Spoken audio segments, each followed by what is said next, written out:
But आइए focus करते हैं कच्चे तेल पर।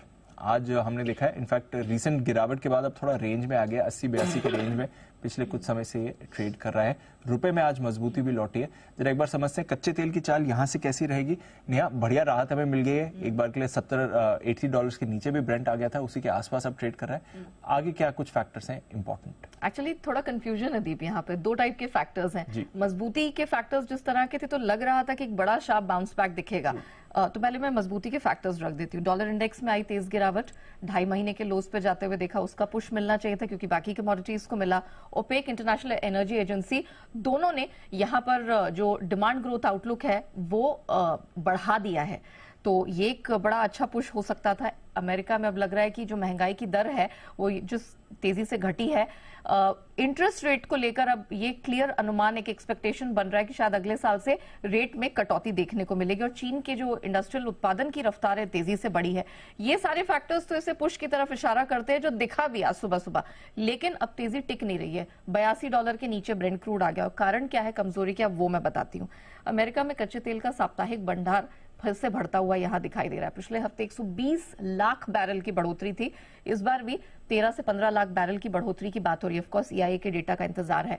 अमेरिकी एनर्जी विभाग कह चुका है कि इस साल गैसोलीन की जो खपत है वो घटेगी और उन्होंने अनुमान भी घटाया है। जापान के जो तीसरी तिमाही के GDP के आंकड़े निकल कर आए हैं अनुमान से खराब रहे हैं और टेक्निकली यूरोजोन तो रिसेशन में चला ही गया है, नंबर्स जिस तरह के वहां दिखे हैं। मिडिल ईस्ट का तनाव है ठंडा होता हुआ दिखाई दे रहा है। उत्पादन कटौती का लक्ष्य इन्होंने जरूर रखा, लेकिन लगातार तीसरे महीने ओपेक की तरफ से उत्पादन बढ़ के आया है और स्पेकुलेटर्स का, मनी मैनेजर्स का भरोसा नहीं बन रहा है। तो ये जो फैक्टर्स हैं, और हाँ एक और बात बता दूं, चीन के आज अच्छे डेटा की बात की, लेकिन किसी ने प्रॉपर्टी फिगर्स पे ध्यान नहीं दिया है। प्रॉपर्टी सेल्स और इन्वेस्टमेंट दोनों का आंकड़ा बद से बदतर हुआ है, खराब होता चला जा रहा है। तो ये फैक्टर्स हैं जो वो कॉन्फिडेंस वापस लेके आ नहीं रहे। और कहीं ना कहीं ग्लोबल बैंकों का भी मैं आउटलुक आपके सामने रखती हूं, उससे आपको आइडिया मिलेगा कि क्या हो रहा है। सिटी पहली छमाही में 2024 की वो $73 का, $73 का औसत बनता हुआ देख रहे हैं।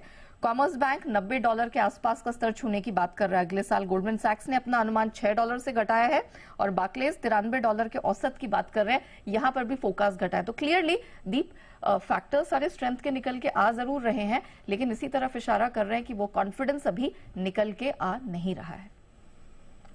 तो यहाँ से और गिरना नहीं चाहिए, ऐसा सही समझा जाए? यहाँ से और ज्यादा बढ़ना नहीं चाहिए, बढ़ना नहीं चाहिए, बढ़ना नहीं चाहिए। गिरेगा?